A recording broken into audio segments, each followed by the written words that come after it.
see what happened this week. Lee Milne is a 40-year-old in Scotland, was convicted of culpable homicide for causing the death of his wife, Kimberly Milne, who died, they say, by suicide after an 18-month domestic abuse campaign in Dundee in 2023, which is incredibly tragic. Now, Milne subjected Kimberly to physical violence, verbal abuse, coercion, and controlling her finances and contacts between January 2022 and July 2023, which is when she died. On the day of her death, Milne acted aggressively and intimidatingly, driving erratically with her in the car and shouting at her, which contributed to her fear and distress before she jumped from a road bridge. But to just put that into context, she was in the car. She got out to get away from him. They were on a road bridge, and she actually climbed over to the other side. And this has been ruled a suicide. But when I was reading the details of it, I went, was she climbing over because she decided definitely I'm going to jump and end it? Or was she climbing over because if someone in a car on a road bridge is trying to attack you, being on the other side, as dangerous as that is in some ways the safest place to be? Anyway, she did end up falling from that bridge, one way or the other. And unfortunately, that killed her. Now, Milne was sentenced to 8 years in prison with a subsequent 3-year extended sentence, marking the first prosecution of its kind in Scotland where a partner was held legally responsible for such a death.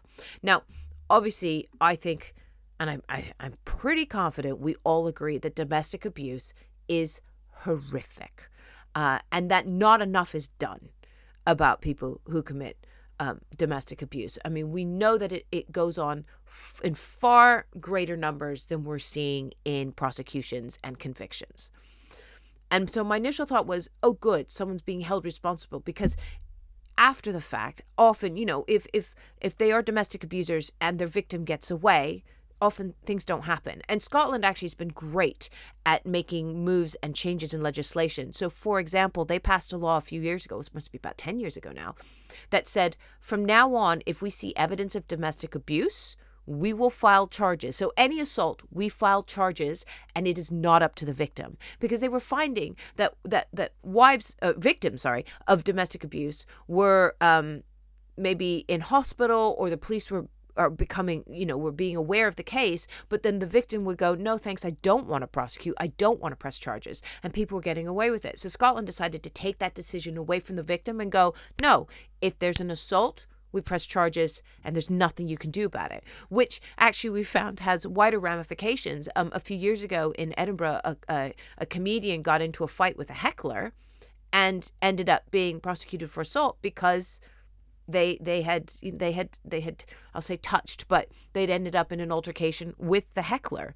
And whereas in England they might have gone, well, the heckler riled up the comedian, and so we kind of understand where that came from, and so let's call it self-defense, or let's just let it go. In Scotland, that was an automatic prosecution.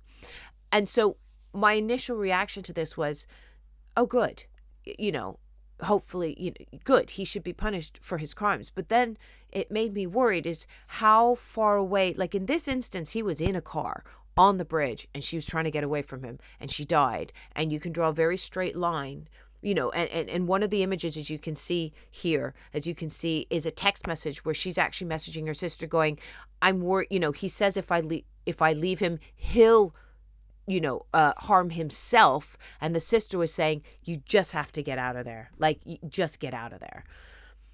But how far away, at what point does this crime become something that you go, at what point do we hold them responsible for it? We've seen culpable homicide cases where, for example, someone gets into a bar fight, the person falls over, hits their head, ends up unconscious, and then maybe dies weeks, if not months later. We've seen those assault charges or grievous bodily harm charges then roll into manslaughter charges. So we do kind of already have this in the law, but is this a good thing, or is this open to abuse where we're going to start putting people in jail for culpable homicide when you can't draw a straight line? And that's why I thought, I'm a little bit uncomfortable, and I thought, what do you guys think? And that's what I'd love to know. What do you guys think?